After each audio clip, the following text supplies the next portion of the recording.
Fíjate, sí, para que estamos, vamos a ordenarnos. Dale, tranquilo, tranquilo. Y por ahí, si querés hablar un poquito para bajar el volumen, ir acomodándonos. Bueno, mi nombre es Andrés Bufiazo. Acá en Uruguay hace un frío tremendo. Contanos de dónde estás, contale a los chicos. Yo estoy, en este momento estoy en Montevideo, Uruguay. Soy del interior. Un poquito por eso. Sale con... Sí, ahí estamos tratando por eso de... Ahí va, impecable. Todo le va claro para que quede. Yo aprendí algo nuevo que es que el fondo de mi pantalla no se vea bien. Ahí. Perfecto. Ahí está. Sí. ¿Está grabando? A ver si sale bien. Un poco cuando empezó el... Ah, sí. Ahí está grabando. Ah, buenísimo, está grabando. A ver. Buenísimo. Bien. Bueno, Andrés, buen día. Gracias por tu tiempo. Yo le contaba ayer, Antonella hizo una presentación de básica así de Adler y también te presentó algo básico, algo así como para entrar, porque bueno, acá yo te comentaba la tendencia un poco de la universidad y un poco que los chicos recibieron un Adler medio desde un lugar negativo, digamos, y como un Adler histórico, como que ya fue, ¿viste? Murió y murió la teoría. Entonces, muchos se enteraron ayer de que hay una psicoterapia actualizada de todos los aportes de Adler, así que bueno, un poco compartir eso, sobre todo porque vos estás metido en el tema, estás transitando hace bastante todo lo que tiene que ver con la actualidad de la psicoterapia también teleológica, podemos decir, ¿no? Sí, es verdad, es verdad. Así que bueno, estamos poquitos hoy. El sábado es medio la gente de Arrugarche. Sí, acá pasa exactamente lo mismo. Arrugamos. Somos Así que, y como está medio raro el tiempo, así con un poquito de garúa y frío, me parece que algunos van a venir con frazada incluida, digamos. Ah, bueno, está bien. Los que van llegando, que vos a ver que ingresan por la puerta de atrás, y vamos a hacer como que no vimos nada y seguimos, digamos, ¿no? Está bien, está bien, está bien. Bueno, muchas gracias por la invitación. Realmente es el segundo seminario del cual participo.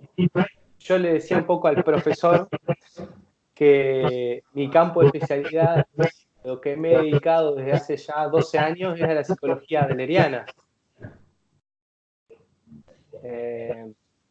Por ahí hacemos una psicología adleriana comparada, que es comparada con otras psicoterapias profundas, como por ejemplo la de Freud, la de Jung y la de Rank.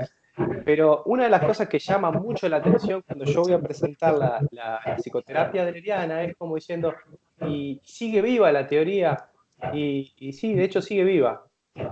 Nosotros pertenecemos a la International Association of Individual Psychology, que tenemos sede en Viena, y que ahí participamos 26 países, y lo más curioso de todo esto es que el único país que tiene, digamos, asociación en América del Sur es Uruguay.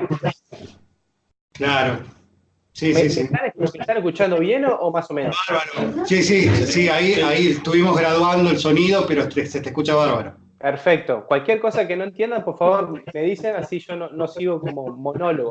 La idea de todo un poco esto era preguntarles a ustedes qué, con esa presentación que probablemente haya sido mejor que la mía, la de la compañera de ayer, ¿qué conceptos o qué constructos de la psicología adleriana les llamó la atención? Como para más o menos organizar la clase. Buenísimo, acá me agacho un poquito y te dejo los rostros de lo que... Yo voy a tomar nota de esos constructos, porque son los que voy a hacer hincapié. Voy a agarrar un lápiz. Bueno, convengamos de que esto no lo pensamos porque van a decir, o sea, el profesor no está por evaluar las preguntas que vamos a hacer. No es así, no lo arreglamos antes eso. No está arreglado. Pero más o menos, ¿qué me pueden decir así una o dos palabras, no mucho. Más o menos la idea de la psicología adleriana, siguiendo a Ausubel, de la teoría del aprendizaje, y eso está bueno ya para relacionarlo como con el trabajo psicoterapéutico, que debemos saber hasta dónde sabe el paciente y desde ahí comenzar. En una situación didáctica como es esta, la idea es saber hasta dónde sabe de Adler, qué constructo pueden llegar a manejar para poder ir desarrollándolo. Así que por favor, si pueden decir, no sé, sentimiento de inferioridad, Adler acá en la facultad es considerado el que entendió mal a Freud, cosas de ese estilo que la vamos a ir corrigiendo o no, o la vamos a ir ampliando. Con libertad.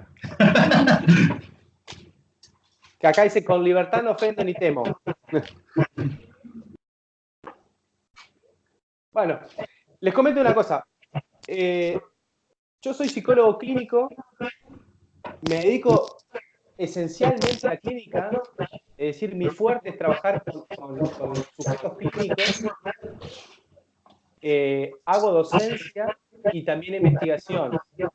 Pero vuelvo a insistir que mi parte, o sea, en lo que yo me siento más como pez en el agua, es haciendo psicoterapia, haciendo clínica. Por ahí muchas veces peco de no muy buen teórico, pero sí lo considero buen técnico. Es decir, al menos los pacientes se van a gusto con la psicoterapia que hacemos nosotros aquí en Uruguay. Primero que nada les comentaba que lunes y martes yo trabajo en una clínica de contextos socioeconómicos muy desfavorables en el interior del país, en Fraiventos, en donde es muy difícil aplicar la psicoterapia como la que aplicamos en Montevideo, porque lo que estamos haciendo más que nada ahí es psicoprevención. Y ahí ya me permite introducirme a este tema, que es el de los carriles por donde corre la psicología adleriana. La psicología adleriana es como un sistema de conocimiento que corre por tres carriles. Uno que es la psicoterapia de largo aliento, la que ustedes están acostumbrados a ver ahí con el psicoanálisis lacaniano, bueno, lo clásico de la psicoterapia. El segundo carril es el counseling o psicoterapia breve, que son para situaciones puntuales, como por ejemplo alguna disfuncionalidad dentro de la familia, algún duelo, trauma, que no lleva más de 3 meses. Y la tercera pata o la modalidad de asistencia es lo que es todo lo relacionado a la educación o a la psicoeducación. La idea de esto, y que eso fue Adler un vanguardista, era conformar un grupo e ir a las escuelas, trabajar con maestros, trabajar con funcionarios, para darle y transmitir claves de la psicología adleriana para evitar que esos sujetos llegaran a la clínica, es decir, evitar conflictos intrapsíquicos. Adler estaba muy interesado en la teoría social. Es más, se lo considera uno de los primeros psicoterapeutas sociales. Fue el primer psicoanalista en trabajar con personas de escasos recursos. Y dicen que Freud trabajó con 100 personas, no más de 100 personas, casi todas ellas médicas, no les daba la vida para gastar todo el dinero. Adler fue el primero en trabajar con aquellas personas que venían de contextos muy desfavorables, donde el psicoanálisis, el análisis de la palabra no era efectivo, había que actuar rápidamente. Entonces, Adler se especializó, digamos, en una psicoterapia bastante acotada en el tiempo, directiva y ¿por qué no estructurada? Como decimos los adlerianos, nosotros sabemos a dónde vamos. Ese sabemos a dónde vamos significa algo bastante sencillo, que es difícil de entender, es incrementar el interés social, porque consideramos todos los trastornos psicopatológicos, los trastornos de personalidad, enfermedades mentales, están vinculadas con un escaso interés social. Y ustedes me dicen, ¿qué significa eso? Bueno, Adler utilizaba como barómetro social, indicador de salud mental, era las personas que están más cerca de la comunidad tiene indicadores positivos de salud, las personas que están más alejadas de la sociedad y de la comunidad están más cerca de la patología. Eso es como el barómetro de salud que tenemos los adlerianos. Por eso decimos que lo primero que tenemos que averiguar cuando recibimos a un paciente es cómo se está relacionando con nosotros, y ahí podemos introducir las 3 tareas básicas adlerianas que es necesario indagar. Por ejemplo, son 3: el amor en el sentido amplio, el trabajo, las amistades. Por ahí, ¿alguna pregunta que tengan, Ilse? Capaz que me puedes ir ayudando si vas organizando el curso. Yo me suelo disgregarme bastante. No, está esto que vos decías, la relación en el plano de aparición. Yo, por ahí algo que también se estudia acá como que es discípulo de Freud, No, y a bueno, la vez es contemporáneo, ¿no? Pero no sí, es. eso es una percepción tendenciosa, decimos nosotros. Hay una intencionalidad de degradar el trabajo adleriano. Adler, antes de entrar a la Asociación Psicoanalítica, que fue fundador, o mejor dicho, cofundador y primer presidente de la Asociación Psicoanalítica, él ya tenía un sistema teórico antes que el ingreso a la Asociación Psicoanalítica. Es más, se enrojecía cuando se lo enunciaba como discípulo de Freud. Lo podemos considerar colaborador, pero no discípulo. El tema es que ya en esa Viena de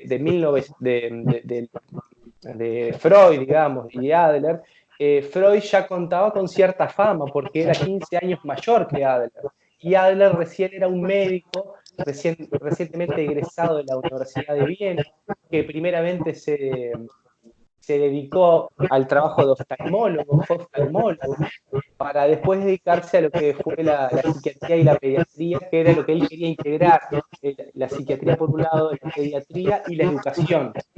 Por eso decimos que es la primera psicología social, porque tiene en cuenta al hombre en sociedad y no al hombre en estudios aislados, como tal vez que por ahí lo considera el psicoanálisis más freudiano, si se quiere. Pero hay algo que está interesante de cómo surge la asociación psicoanalítica en Viena, es que cuando el doctor Freud desarrolla la teoría sexual en una de las revistas más importantes en Viena y recibe una cantidad de críticas, Adler fue el primero en defender las tesis freudianas, diciendo que este hombre tiene algo para dar. Entonces Freud parece que se enteró de que este joven médico había apoyado las teorías freudianas y le hace llegar una invitación personal para reunirse los miércoles y fundar la Asociación Psicoanalítica de Viena. Eso más o menos como para historizar quién fue Alfred Adler. Sí, además, Andrés, vos que estás más en el tema, yo recuerdo haber leído por ahí que fue el único de los 3 entre Freud y Jung, porque Freud se recibe con una tesis sobre las afasias, Sí, y que es el único que se recibe con una tesis afín, que es el carácter neurótico de su tesis.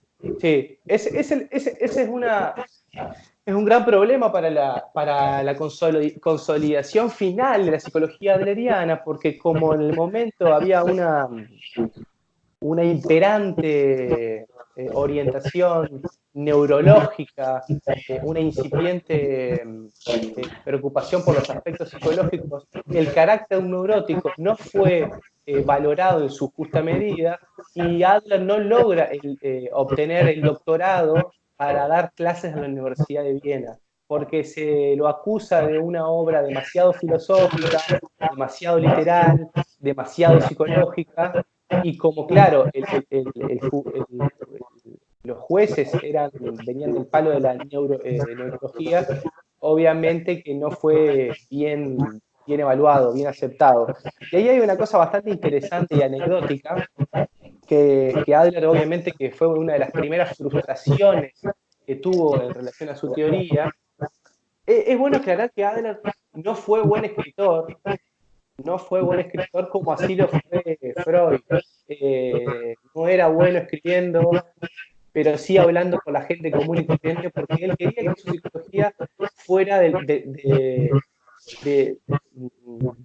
de la gente, digamos, que la psicología necesitaba salir del laboratorio y de las universidades para incrementar el bienestar de las sociedades. Pero ahí, con el carácter neurótico, hay una anécdota bastante interesante, que parece que cuando se entera de que, bueno, no le dan el título para ejercer la docencia en la Universidad de Viena, él envía el único manuscrito, estamos hablando de 1900, antes del 7, ¿eh? No, a ver, sí, no me acuerdo bien exactamente las fechas, yo no soy muy bueno con las fechas. El único manuscrito lo envía por el Titanic. Sí, me acuerdo de esa anécdota. Y parece que la noche anterior al hundimiento del Titanic, él sueña que el barco se hunde. Y Sí. la pucha, el único manuscrito que tenía se va con el Titanic. La cuestión que después del tiempo recibe una carta que finalmente el manuscrito había llegado y no había viajado por el Titanic. Sí, me acuerdo de Incluso, esa anécdota. sí. Incluso se resistía a aquellas personas a decir que como que el sueño había sido, digamos, que le había dado futurístico, digamos. Una premonición. Él estaba pasando por una gran angustia, entonces obviamente que si perdía su único manuscrito, perdía gran parte de su trabajo. De hecho, era un hombre práctico.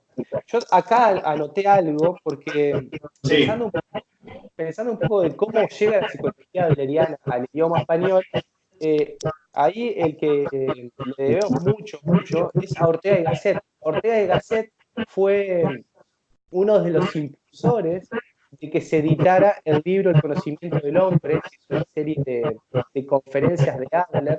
Bueno, vale tener ese libro, la verdad que vale la pena. Vos sabés que ese libro no lo vi. Mirá vos, ¿cómo se llama el título? El conocimiento del hombre. No lo tengo, che. No lo tengo visto, qué interesante. Y Ortega y Gasset fue el que hizo la recomendación para que se publicara, de hecho en España. Es más, dice que Adler influyó hondamente en Ortega y Gasset, como por ejemplo en algunas cosas como por ejemplo que decía Ortega y Gasset, yo soy yo y mi circunstancia. Exactamente. El perspectivismo de Adler, esto de entender el contexto. Si uno no logra entender el contexto, no puede entender al sujeto, porque el sujeto está inmerso en un contexto y es funcional a ese contexto. Por eso a veces cuando uno dice psicología individual, mucha gente cree que está haciendo psicología de grupo, analítica, o estudiando el sujeto individual. Y todo lo contrario, viene del latín individuo, de aquello que no es divisible. Pero qué interesante esto, ¿sabes? Viste qué bueno de esto de dialogar con las personas que van haciendo su recorrido, porque todos aprendemos cosas nuevas, ¿ves? Esa relación con Ortega no la tenía. Sí. ¿Era la editorial Espasacalpes? Sí, exactamente, en Espasacalpes. Sí. Y después de Ortega y Gasset, otro de los que introduce la psicología adleriana en América Latina es el profesor Oliver Bractovich, que es un alemán que lo van a encontrar mucho en las editoriales de Miracle, edición Miracle. Que él es un alemán que viaja al Ecuador y ahí deja algunos discípulos, como por ejemplo este que yo tengo acá, que es el doctor Jorge Flachier de la Casa, que él hizo una especie de intento de diccionario como el de von Perfel, ese que ustedes tienen ahí, que están estudiando, que Jorge Flachier de la Casa hizo el doctorado en la UBA. Después hay un argentino que es muy importante, que es Jaime Bernstein, que fue se terminó de doctorar en educación con todos los materiales de Adler en relación a la educación, a cómo prevenir conflictos. ¿Cómo es el apellido? Jaime Bernstein. Me suena, tengo que... Sí, buscar. fue uno de los que tradujo muchos de los test. Por ejemplo, en el carácter neurótico Yo si quieres después se Esa lo mando. editorial la tengo ese libro, lo tengo y tengo esa editorial. El Nueva prólogo, edición. el prólogo es de Jaime Bernstein, que realmente vale la pena y cuenta un poco cómo es la formación del estilo de vida que se forma en los primeros 5 años de vida, que es una técnica del porvenir, es decir, a grandes rasgos, si Freud fue un historiador retrospectivo, de ir haciendo análisis hacia atrás, Adler está orientado únicamente hacia el porvenir. Esto en esta visión del teleoanálisis. Si el psicoanálisis en algún momento la pregunta, digamos, más importante, que es el por qué las personas nos comportamos, a Adler le interesaba saber para qué estamos teniendo el comportamiento, porque la idea era buscar la finalidad.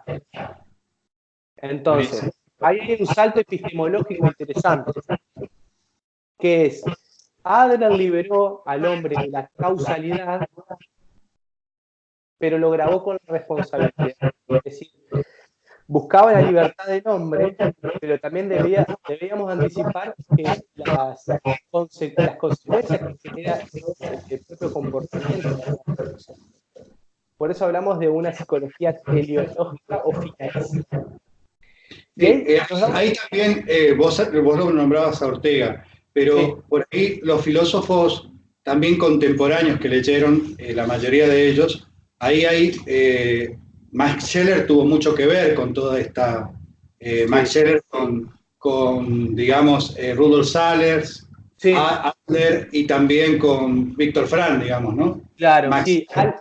Sí. Adler fue un discípulo, un discípulo de Adler, pero en un congreso, bueno, no hubo un acuerdo y realmente Adler lo invitó a retirarse de la Asociación de Psicoanálisis Libre, que por el momento que se llamaba.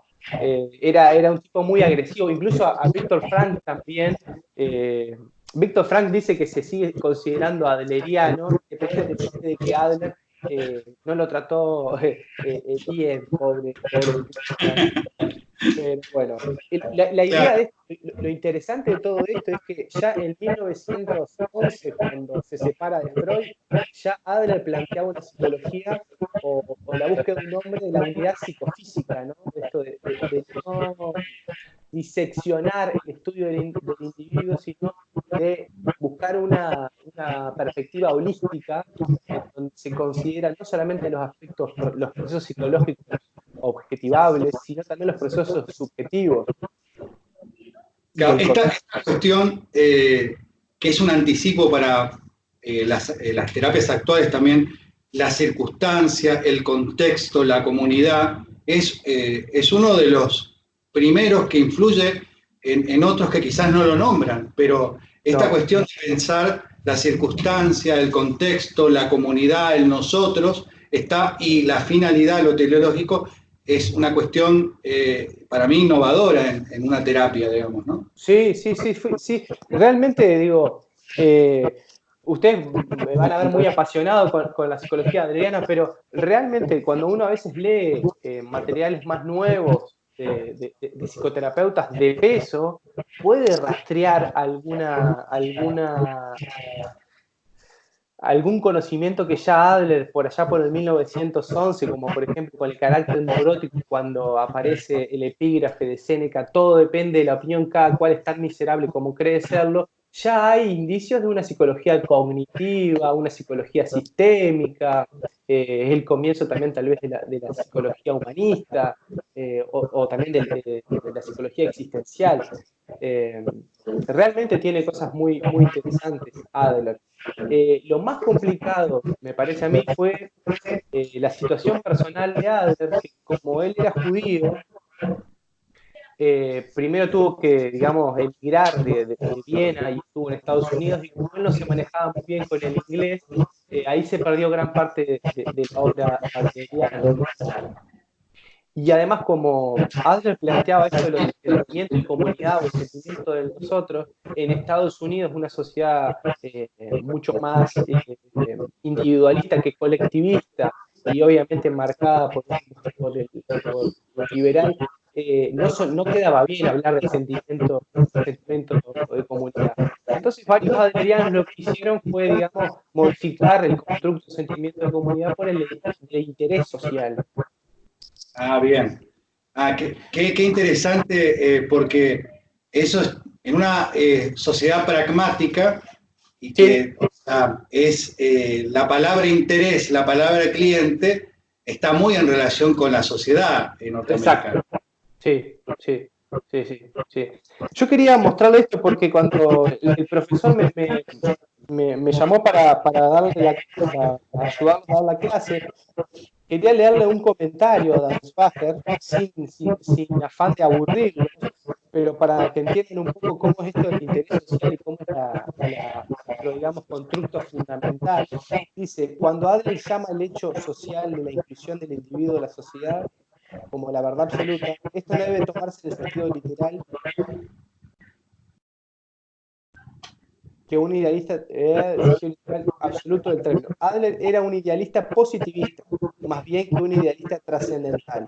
Así pues, por verdad absoluta, él entiende algo semejante a lo siguiente. Puesto que no tenemos ninguna respuesta absoluta y que a pesar de todo necesitamos de seguridad para guiar nuestra conducta, la ficción más útil o la mejor hipótesis de trabajo es considerar la lógica férrea de la vida criminal del hombre como si ella fuera la verdad absoluta. La justificación de Adler para esta ficción era su observación clínica de todos los casos que constituyen un problema desde la neurosis y la psicosis a la criminalidad y tienen todos en común su fracaso de conformarse a esa verdad absoluta. Es decir, que en todos los trastornos psicopatológicos uno puede trazar una línea y se va a dar cuenta de que hay una falta de interés social. Porque una de las cosas que decía Adler, y una visión muy optimista, era que independientemente de que el sujeto tuviera algún trastorno o alguna patología, siempre se puede hacer algo para mejorar e incrementar el bienestar. Y ahí trazamos un vínculo con la terapia de aceptación y compromiso, que más que a veces buscar cambiar algunos aspectos de la personalidad, lo que Adler buscaba era agregar algo a lo que ya traía el sujeto. Puesto que decía que ni la herencia ni el ambiente son determinantes de la personalidad, porque hay un aspecto creativo del sujeto, de cómo vamos tomando, cómo vamos decidiendo, que hace a la singularidad de cada uno de nosotros. Mira, hay tres palabras para tener presente en esto, como yo les voy diciendo que hagan glosario y que vayan viendo las palabras en el sentido de cada autor y de cada cuerpo teórico.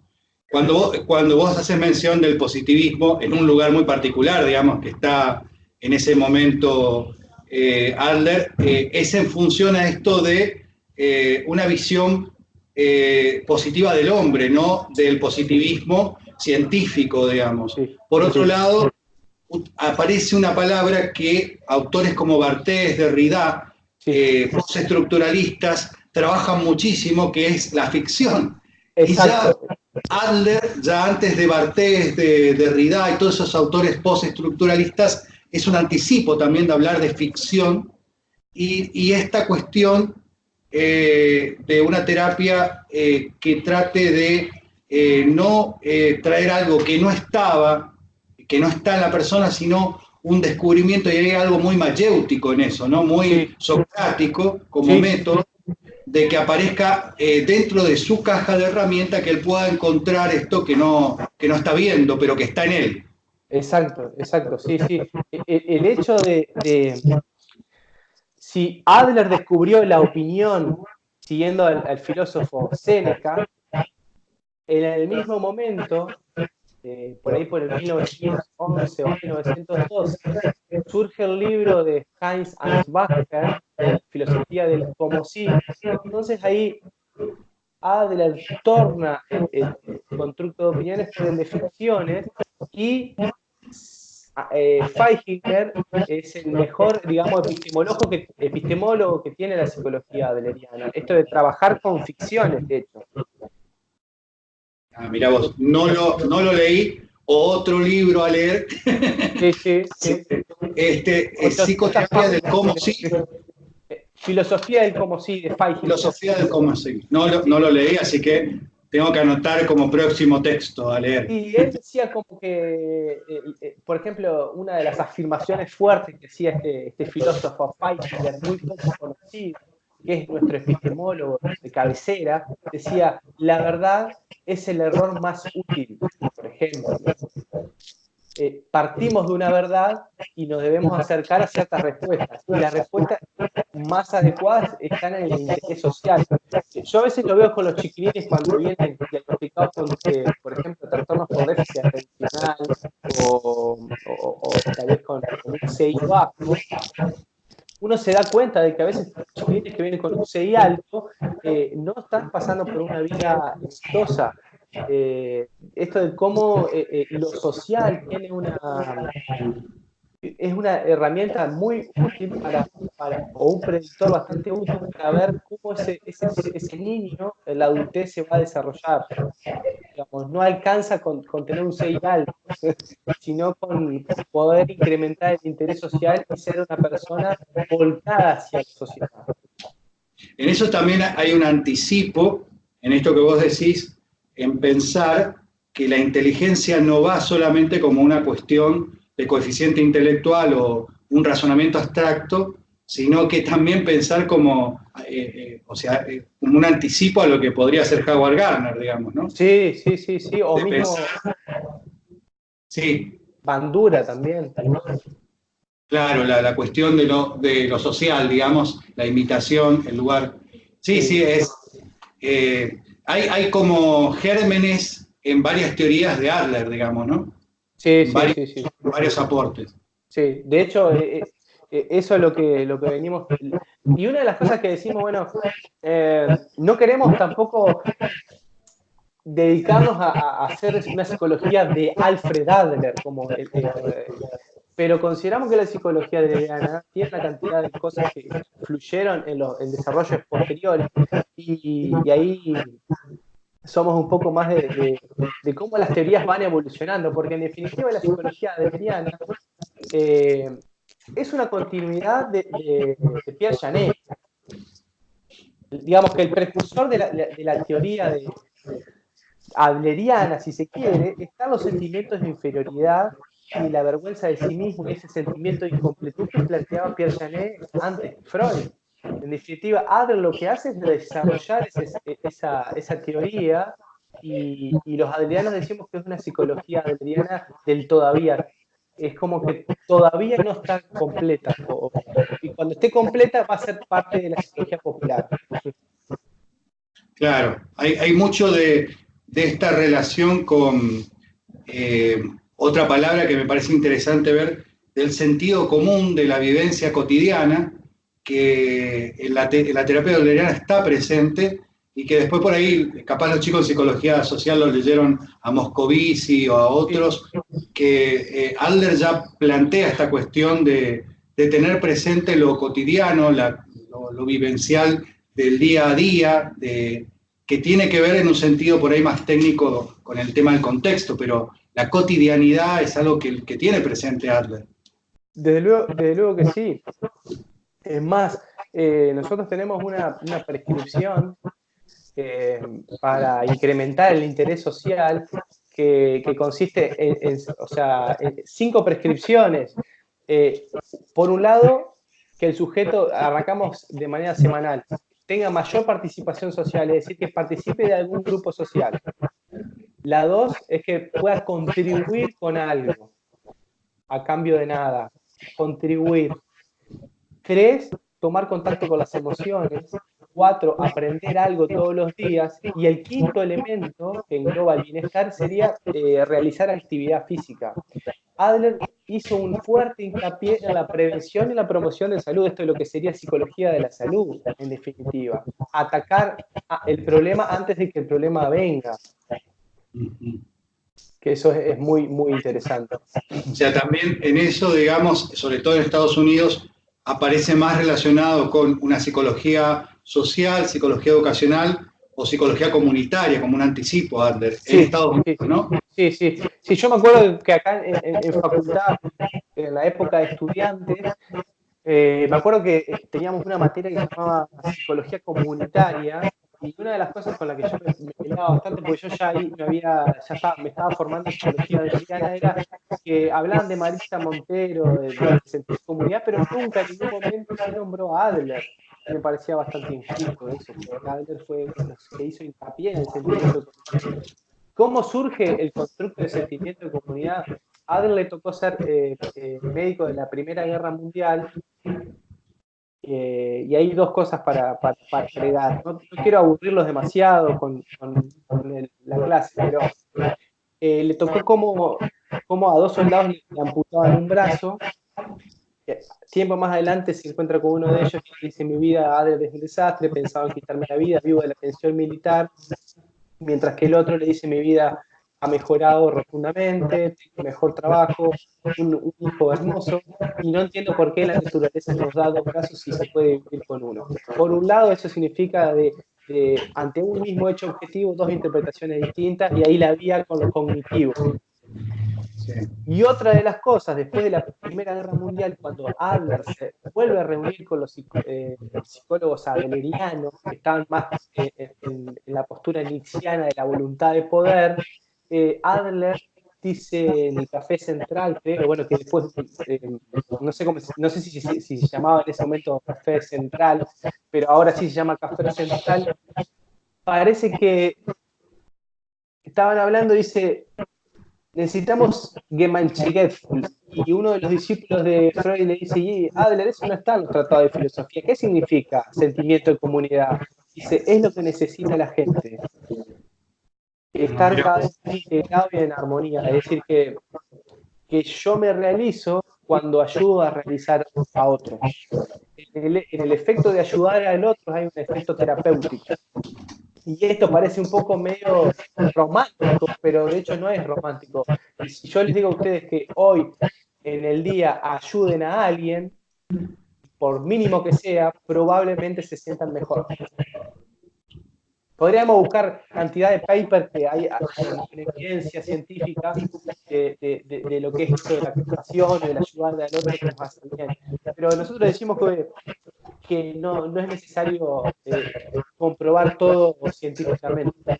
Por ahí, Pero esto es interesante porque cuando uno lo ve en esto que yo te compartía, que se lo hemos por ahí conversar del recorrido con otros abordajes, con otras filosofías, cuando hay un principio filosófico y antropológico de apertura, las terapias no solamente dialogan con otras terapias, sino que están dispuestas a hacer una revisión de sí mismas, sí, más allá de sí mismas.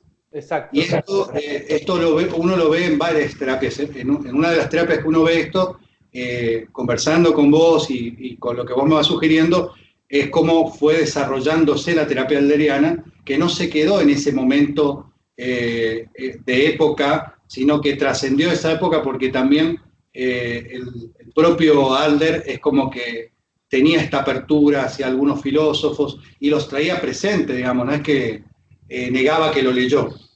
Sí, sí, sí, sí, sí, sí, sí, sí. De hecho, esto de Adler decir todo puede ser de otra manera, que es muy distinto a todo vale. Muchos estudiantes de facultad me dicen todo vale. No es que todo valga, es distinto. Todo puede ser de otra manera, es pensar de que es muy importante dialogar con otras corrientes teóricas. Ahí después estamos los detalles si hay que hablar solamente de una psicoterapia o si se hablan de psicoterapias, que eso probablemente no lo vamos a resolver nosotros. Creo que lo importante de todo esto es que haya núcleos de gente que estudia una teoría y que pueda, como bien decirse, dialogar con otros marcos teóricos para incrementar las herramientas. Por ahí una de las cosas que yo a veces me digo del eclecticismo, le tengo cierto miedo al eclecticismo, porque más allá de conocer ciertas técnicas, para ser psicoterapeuta, creo, y ahí no sé, capaz que me puedes ayudar un poco más, que tú eres el experto. Yo siempre digo que es uno de los mejores programas de psicoterapia que tiene en América del Sur, y por ahí todo lo que le hace es estudiar a los chiquilines. Realmente vale la pena, es un excelente. Es más, si volviera a estudiar psicología, me encantaría estar en esa clase con ese gran programa de psicoterapia. Eso la verdad que está genial. Pero por ahí... Eso se tiene que conversar entre nosotros dos solos, ¿no? Bueno, pero me parece que vale la pena hacer el reconocimiento de la verdad de que eso, de que es un tipo abierto, digamos. ¿Qué te estaba diciendo para que me olvide? Que me dijiste el eclecticismo, el tema era el temor al eclecticismo. Del eclecticismo. O sea, de que a veces el eclecticismo no nos hace entender las bases filosóficas. La psicología adleriana tiene una base filosófica, no es una psicología, digamos, liviana. Hay una base filosófica en el ficcionalismo, en Spangler, en Dilthey. Hay filósofos pesados que están por detrás de la psicología adleriana. Bien, y ahí, por ejemplo, en esto, como yendo al Caracú, diríamos acá en Corrientes, digamos. Dale. ¿Cuál sería la identidad de una terapia alderiana o de un abordaje alderiano? La identidad. ¿O qué serían los núcleos centrales a tener en cuenta para decir, sin esto es esencial, esto sí o sí es lo que no se puede mover y esto es como el núcleo duro del abordaje? Bien, como ahí siguiendo digamos, la epistemología de Lacan, el núcleo duro de la teoría. El núcleo duro es el interés social, el ficcionalismo, el teleoanálisis y la cooperación.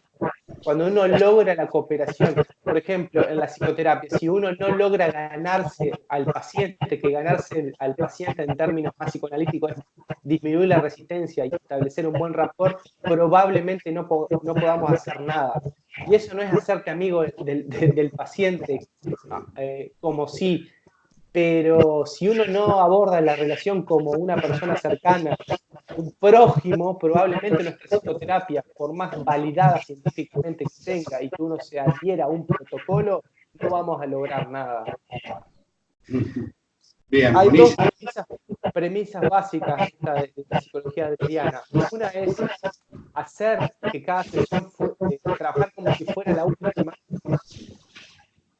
Qué bueno, hacer como que cada sesión sea como si fuese la última. Exacto, el sujeto se tiene que llevar algo novedoso desde nuestro encuentro. ¿Sí? Bien. Y otra es, ¿qué puede hacer esa persona para hoy mismo mejorar su estado anímico? Y ahí una de las cosas que es importante, que es el núcleo duro de la psicoterapia adleriana, que lo que uno está haciendo, y hay una vinculación con trucos personales de George Kelly, es comprender junto al paciente tres cosas. La autoimagen, es decir, la imagen que él tiene de sí mismo. ¿Es autoconcepto o imagen?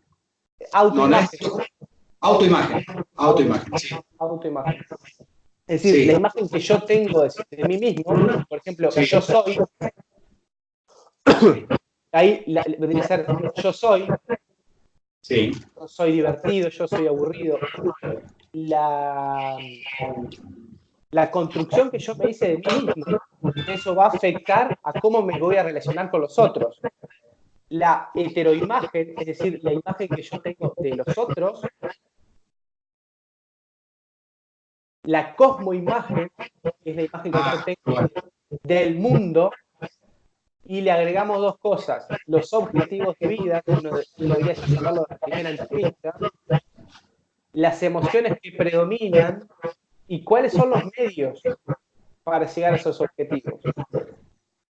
A ver, repasemos porque es mucho, está interesante. Por un lado es partir de la cuestión de la imagen que tiene de él. Sí. Segundo, la imagen que él tiene de los otros. Exacto. Tercero, la imagen que se tiene del mundo. Del mundo. ¿No? Y cuarto, me decías que ahí me perdí. Los objetivos. los Buenísimo. objetivos de vida, en esta finalidad. Supuestamente todos aspiramos al éxito y a la perfección y a sentirnos empoderados. La motivación fundamental del sujeto es ser reconocido dentro de la comunidad. Si uno no se siente reconocido dentro de la comunidad, probablemente yo me sienta frustrado y pueda terminar trastornándome, digamos. Si nadie me reconoce por lo que hago, me voy a quedar fuera de lo social.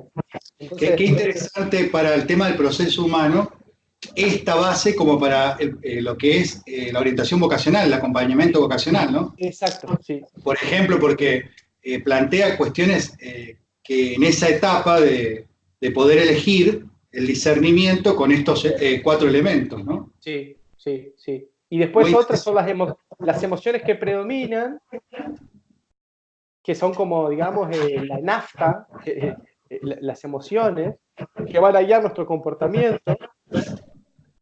Y los medios, ¿cuáles son los medios? Por ejemplo, esto que estabas trayendo de la orientación vocacional. Una de las cosas que nosotros tenemos en cuenta los adlerianos es, bueno, son 3 cosas. ¿Qué le gustaría hacer? ¿No? ¿Cuáles son los intereses? Si tiene, digamos, condiciones para hacer lo que le gustaría hacer. Por ejemplo, si yo quiero ser músico, soy un desastre con mi oído y vamos a ver una discrepancia importante. Y otra que no es menor es la salida laboral, ¿no? De la elección. No es todo lo laboral, pero si yo estudio algo que no puedo trabajar de eso, realmente me da una pobre frustración.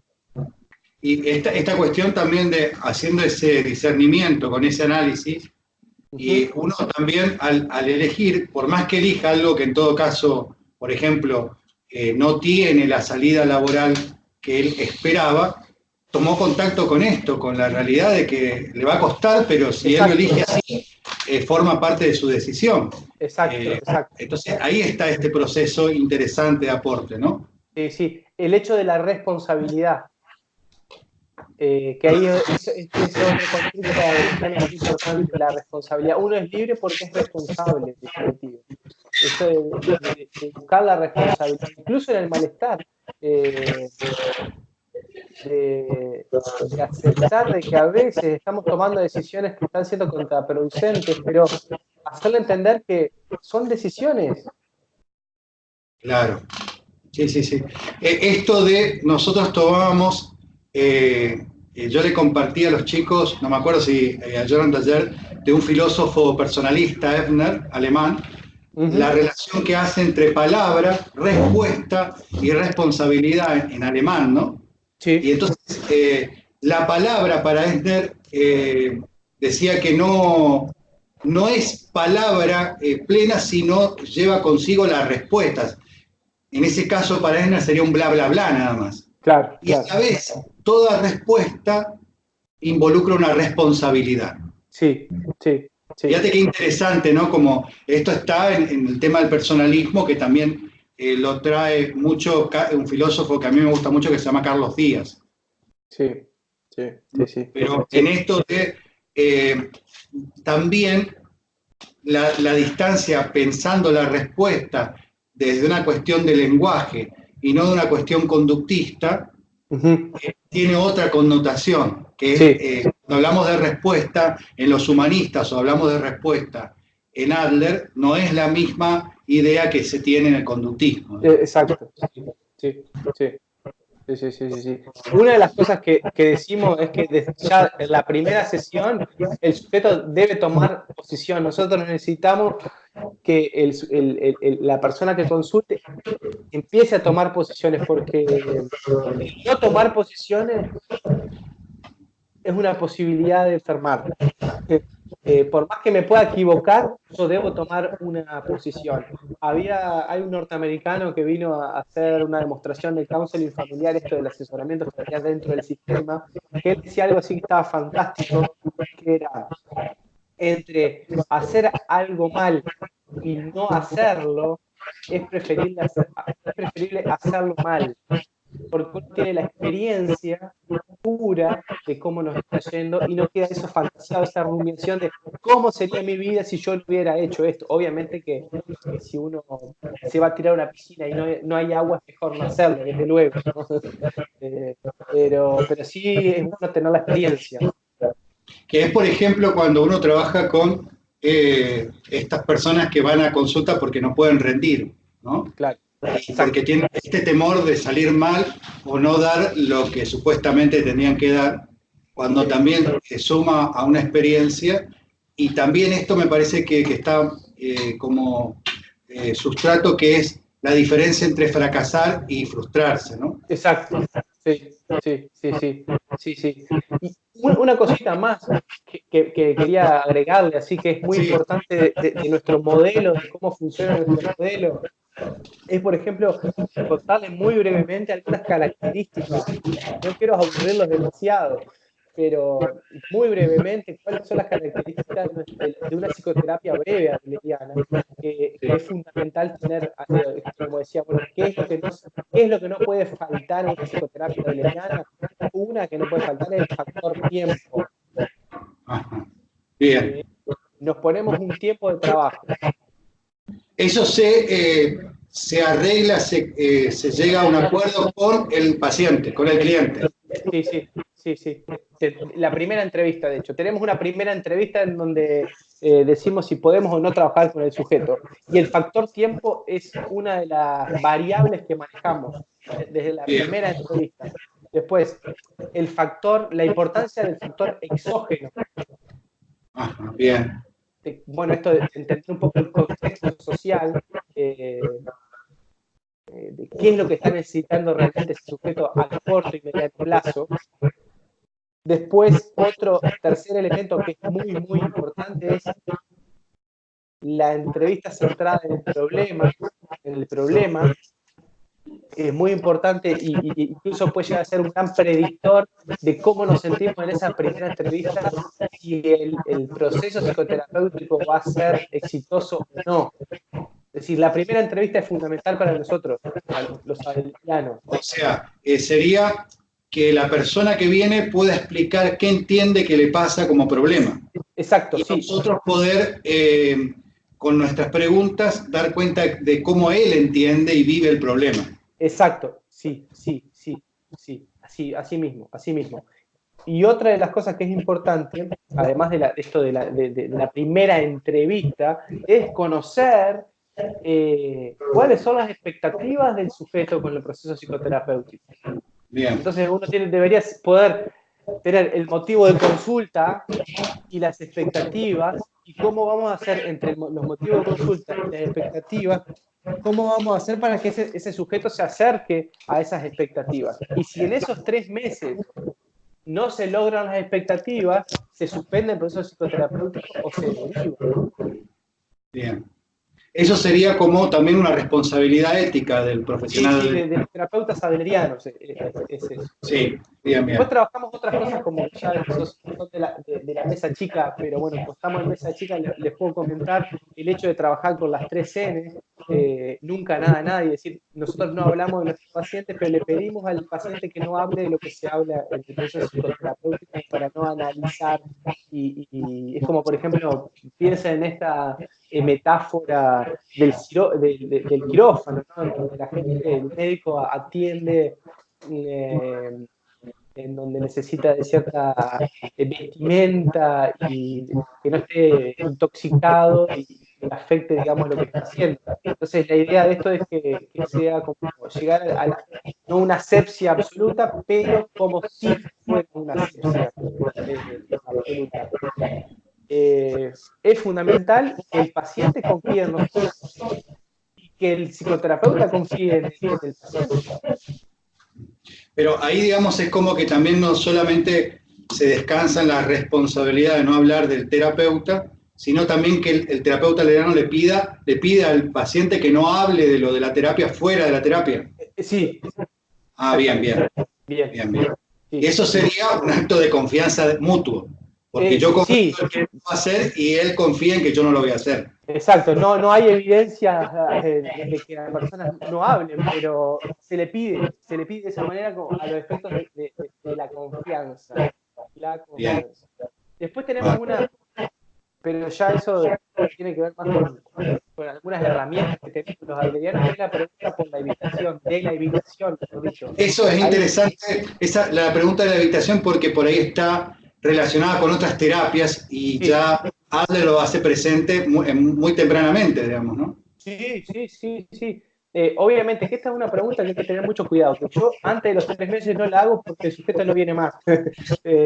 Porque claro, los desenmascara tanto Ujú. que no quiere esto Preguntás por la suegra. ¿eh? Le preguntás por la suegra y ahí se va. Ahí se va. De que hay que ir preparando al sujeto para que pueda aceptar el grado de verdad que tiene en sí mismo, pero si uno lo hace así, sin la confianza y sin un encuadre donde se pueda hablar de todo, probablemente el sujeto no viene más. Pero la pregunta de la invitación es esta: ¿cómo sería tu vida sin... a ver, por favor, dígame un motivo de consulta.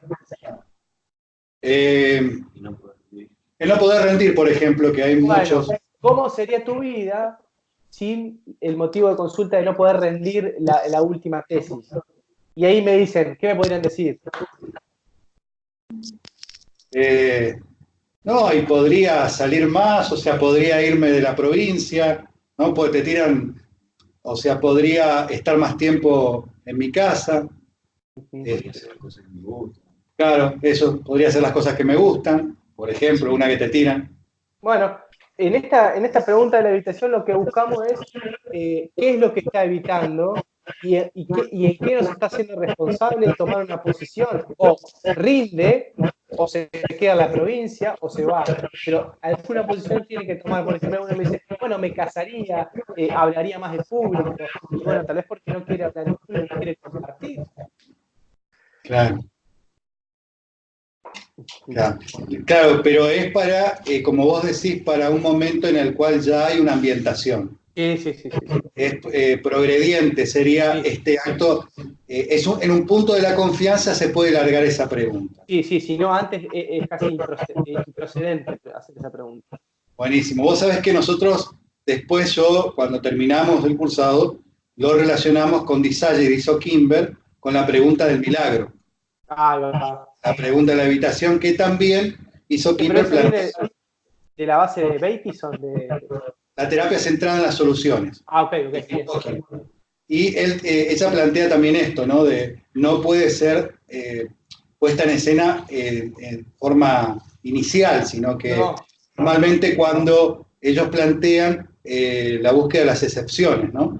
sí, Cuando no encuentran las excepciones aparece la pregunta del milagro. claro. Sí, está buenísimo eso. Porque aparte esto que uno va aprendiendo en psicoterapia, ¿no? Si uno le muestra cuáles son estos beneficios secundarios o cuáles son los arreglos neuróticos, le estás mostrando demasiado. En realidad la psicoterapia es como un poco de un juego de ajedrez, ¿no? Tal No es cual. tan fácil. El paciente colabora, pero a veces no quiere colaborar porque está bien con su sufrimiento, pero no quiere quedar tan rápido. Entonces, una de las cosas que a nosotros nos ayuda bastante como para estos tricks, los trucos que a veces se tiene, es pedirle al sujeto que no cambie tan rápido o que no cambie. Porque a veces la palabra cambio puede sonar tan grande, tan grande, que casi lo ve como algo imposible. Entonces se le dice, bueno, pero puede ir agregando algo más. Andrés, ahí se cortó un poquito. ¿Podés retomar esto de lo del cambio? Porque se Sí, cortó un poquito y salió medio... ok. Que a veces, en lugar algunos pacientes dicen, bueno, yo quiero cambiar esto, uno sabiendo y anticipándose a lo que puede llegar a pasar, y como decía Radesky, en todo proceso psicoterapéutico hay elementos sugestivos, no hay que decir esa sugestión, hay elementos sugestivos, el terapéutico sabe eso, se le pide por favor que no cambie, sino que agregue algo al estilo de vida, porque el cambio es demasiado grande. cuando vos decís estilo de vida, Sí. ¿el estilo de vida es algo como un esquema? ¿Cómo lo definirías al estilo de vida? Sí, es un esquema, teniendo en cuenta la teoría de los esquemas, es un esquema. Es una técnica de cómo el sujeto lidia con las dificultades de la vida, que es el amor, el trabajo y la amistad. Y el estilo de vida está conformado por mi autoimagen, la autoimagen que yo tengo, la heteroimagen, la imagen que yo tengo de los demás, y la cosmoimagen. Ese sería el estilo de vida, que es la personalidad, es una construcción, es una ficción, es como si de cómo es estar en el mundo. Si yo considero que soy inseguro, si los otros son peligrosos y el mundo es injusto, voy a andar a la defensiva, seguro. Buenísimo. ¿Qué, ¿Qué es lo que se aportó en el transcurso posterior a la muerte de Adler? ¿Qué es lo que se aportó a la terapia? ¿Qué es, incorporaciones, como vos decís, siguiendo, sin quebrar el núcleo duro, se han incorporado al abordaje a posterior de la muerte de Adler? Sí, sí, sí. Han habido bastantes aportes. Y ahora yo lo que te comentaba la reunión pasada es que los psicoterapeutas adlerianos como John Sper, y bueno, en mi caso acá en Uruguay, lo que venimos haciendo es ya hacer algo más basado en la evidencia, es decir, esto de hacer estudios que validen nuestras técnicas. Pero un desarrollo que no es menor, que fue Michael Tietze que lo introdujo, es trabajar con el humor o el humor drama para todos los trastornos respecto de la ansiedad, digamos, pensando de que son terapias de exposición, en donde nosotros trabajamos en psicoterapia individual con una consigna que es el traje de ser imperfecto. Entonces muchas pacientes te dicen, bueno, yo puedo hacer el imperfecto contigo, pero cuando voy al grupo me siento inhibido, no puedo levantar la mano ni hablar. Entonces los grupos, ya sea terapéuticos de risa o el humor drama, es un elemento que incorpora esto de la dimensión grupal y de que puedan intencionalmente hacer el ridículo y pasar el umbral del ridículo para decir, bueno, no pasa nada si me equivoco, de hecho, no pasa nada si la tormenta puede llegar a ser ir dándose cuenta de que en realidad hacer foco en los síntomas nos distancia de la vida en común, en comunidad. Buenísimo. Como para ir cerrando, Andrés, ¿cómo quisieras finalizar, dejar un cierre de tu aporte, digamos? Desde ya muy rico y de seguro que nos quedó un montón de tinta en el tintero, pero bueno, los tiempos son como cortos, pero si quisieras vos dejar alguna consigna general, digamos, sobre la terapia, ¿qué nos dirías? No, yo diría esto, que es una psicoterapia profunda, que tenemos en cuenta el inconsciente, que gran parte es la inconsciente cognitivo o inconsciente como quieran, un inconsciente, hay algo profundo, hay algo de la profundidad del hombre que a veces no entendemos, que gran parte de las decisiones que tomamos son inconscientes, porque implica una funcionalidad, es decir, si uno está pensando continuamente en las decisiones que está tomando, dejaríamos de hablar, dejaríamos de pensar.